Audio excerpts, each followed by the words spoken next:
This is an ABC podcast. Professor Jacqueline Troy is a linguist and the Director of Indigenous Research at the University of Sydney. One of two women joining me today to talk about her connection to snow country. Jacqueline, great to be with you on RN. Welcome to Soul Search. Hi, it's great to be on with you. Thank you for having me. Jacqueline, I'm speaking to you from Gadigal land, the mainly flat country really of the Gadi people. It stretches from a river on one boundary out to the ocean at its eastern edge. I wonder though if you could tell me about your country and the ice mob really that you belong to.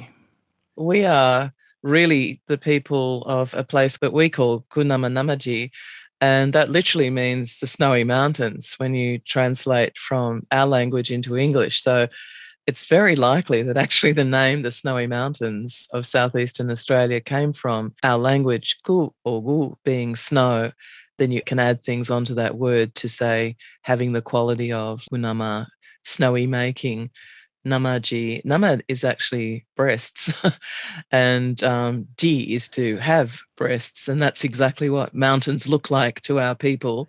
Right up at the top is a very important area for women. My mother has said to me, there's one set of rocks, they're big kind of monolithic granite outcrop that looks out from the top of the giant chairlift, the Cosy chairlift as they call it, looking out across from that top area there, Thredbo, to Canberra.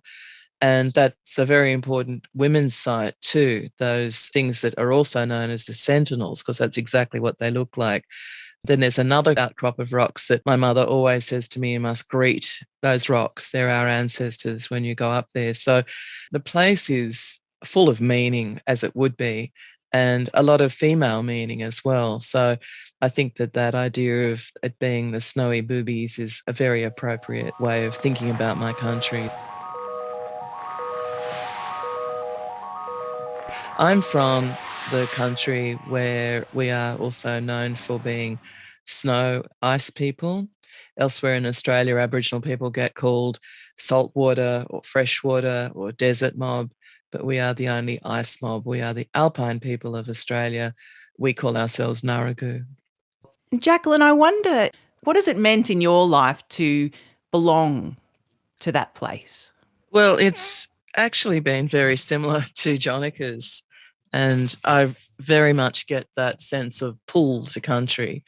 As I was listening to Jonica then, thinking to myself about all the words for my country that I'm beginning to recover, and the names of the places down in our country still speak to our own connection with country. So a word for mountain, for example, Jonica, you'd recognise Mount Bulla. Bulla is literally a mountain. So it may have been that particular peak, you know. There is the word for the snowy river, Durango. Now, whether that's actually one particular part of it or not, but these are all places that, you know, we know. I think of Kuma going to the snow line, where the snow line begins. That's ku again, ku, gu, snow, ma, making.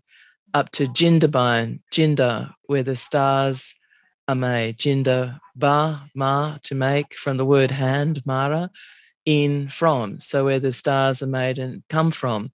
And then you go further up to Gunamanamaji, which is the crowning glory of the whole Alps, the highest peak. Then the stars are scattered down across the Tinderi ranges, the Jindaderi, the star-having ranges, which lead you into our country as you travel down from Canberra. So my own connection actually has been lifelong. My mother and her family, who are the people that I track my Ngarigu heritage down, my mother's family have never lost their connection with country. And so much so that when my mother, who was a very keen skier, was still a very young woman, she formed one of the first ski clubs, possibly the very first ski club, when Thredbo was being opened up. And this is before the Thredbo company. And she took up a lease, and she and her friends built a lodge called Berghuta, Mountain Hut, it was also a club that many people from Europe belonged to who loved the snow and the snow country and were used to skiing in their home countries. So I grew up, I was a life member from when I was born, and I've grown up with that as my place in the mountains. So like Jonica, I have my huta in the country, in the high country, and I've been really lucky to have that all my life. So as my mother said, I would always have a place in the high country, even though it's now a national park. My family have walked it, ridden it, skied it for, I think, probably generations before they married into the non-Aboriginal community that came into our country. So it's been this sort of seamless, continued tradition. I'm very fortunate. My mother was just sitting with me today before I came on to talk to you, reading letters from one of her cousins who's 90. She's 93 in November, reminiscing about Yarrangobilly, Kyandra, Lobbs Hole, which is now sadly destroyed, unfortunately, by the Snowy 2 project.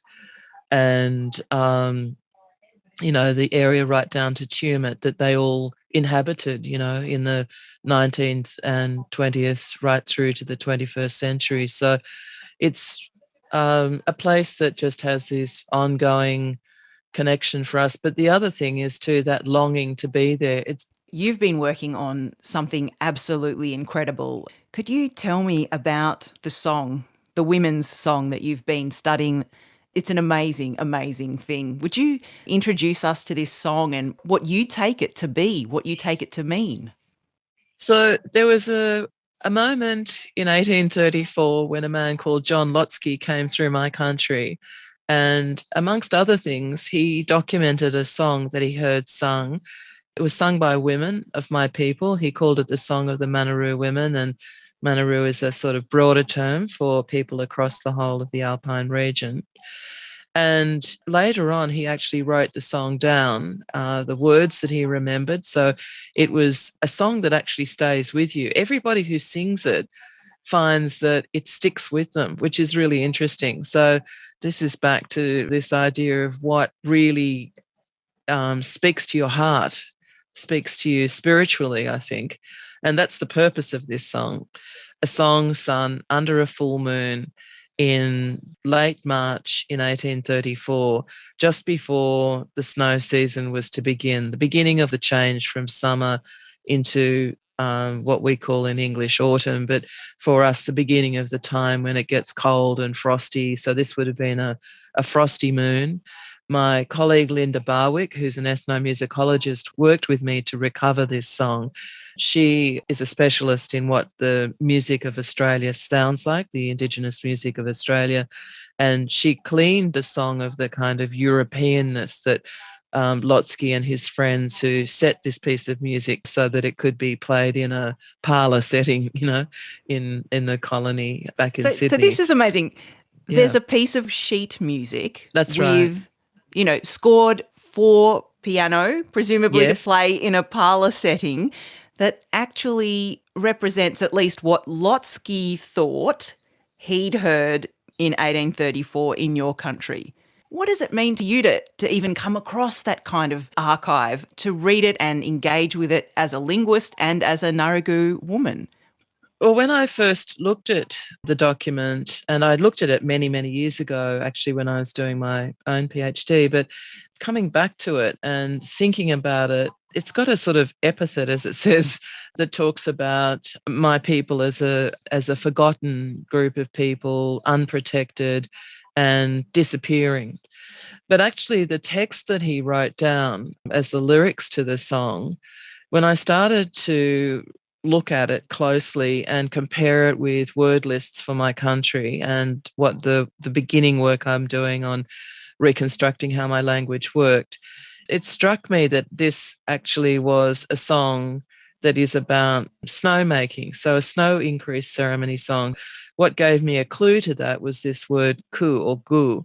And then as I went through, I could see these words that literally came out as make the snow to come again, by and by, bring it back. And it repeats send the snow, and then it's asking the moon to send the snow.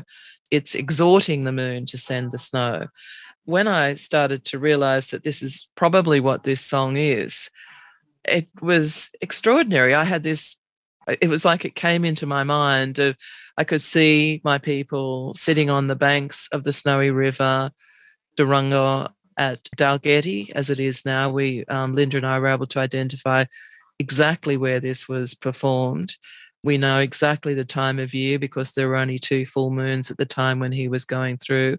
And there's this frosty moon, you know, those beautiful clear nights you have when the moon is just shining down through these velvety skies and cold. And you could feel these people saying, bring the snow, bring the snow. I could sing it a little bit for you if you like. Gunji gawagu yuri gumaji gugu gawagu gumaji Gaba gumaji gugu gumaji gugu gawal gugu gumaji gaba gumaji yuri. So that's broadly how it goes. And I first sang it with my colleagues and my countrymen and my daughter at Dalgety in late April. We sang it in the late afternoon, and within 2 days, there was the biggest dump of snow. At first, it was reported as the biggest dump of snow since about 1985. Then they said, actually, it went on and on and on. So it actually became the coldest winter we've had almost in the last 100 years. Since 1834, perhaps?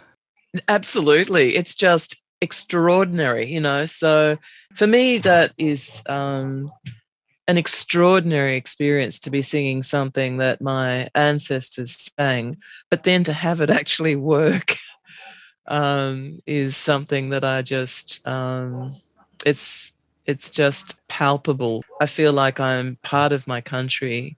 And as I drove through dry plain between Adaminaby and Cooma, sometime after I sang this, it just kept coming into my mind. It just keeps popping into my head. It's almost as though the country is asking me to sing this song. You know, I need help.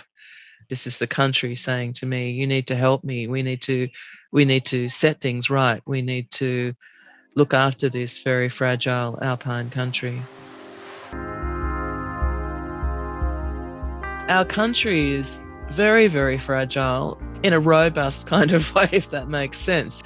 You can't really damage one part of it without having huge consequences for other parts of it.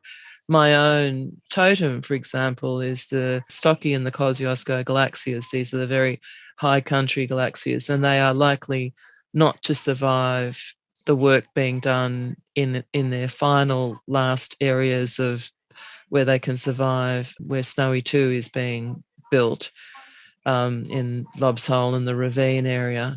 Are you saying that your totem is at risk of annihilation because of a development project in your country? Did I just hear that? Yes, that's what's happening. It will become extinct. Nothing can stop that now. The only thing that could stop it is if the Snowy Hydro scheme did not destroy the last habitat area of my totem. And unfortunately, it doesn't matter enough to our nation. Our national project to have yet another hydro scheme is more important than keeping this animal, this fish that's been around for millions of years and for which I'm responsible. It's my personal totem.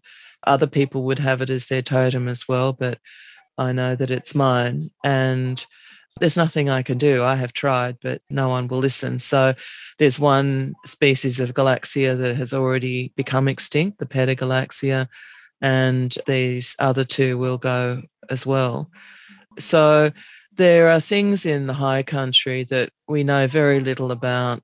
It's such an understudied area, and it's the song of the Manaru women about bringing snow back to country at the right time of year as autumn is beginning, you know, telling this frosty moon to bring the snow, is because we understand as the Indigenous community of that area that everything is connected. You know, if you don't have the snow, you don't have the melt, you don't have all the other things that happen because it's defined by snow and water, frozen and liquid. It's a very fragile area, but within its own system, it's robust. And we as Aboriginal people have been in that area continuously for at least 20,000 years, probably much longer, but certainly that period of time. And that's established by looking at the dating of artifacts that we produce that are in the area still, all gone now because Lob's Hole's been destroyed. But there's this sort of long-term symbiotic relationship where we sung to country sang back to us. We talked about country, we talked about snow and ice and mountains and rivers and all the creatures in the country. We respected the place. We ate what we needed to. We managed our lifestyles, and country managed us as well. It was this kind of endless cycle of what we like to now call sustainability in English. And it takes so little to destroy it. In a few months, while Australia was, Lob's Hole was destroyed, and now the ravine. So that whole area will never be what it was ever again. Millions of years of sustainable environment and people connected to it, the country, gone. There is nowhere else in the world like the snowy mountains of southeastern Australia.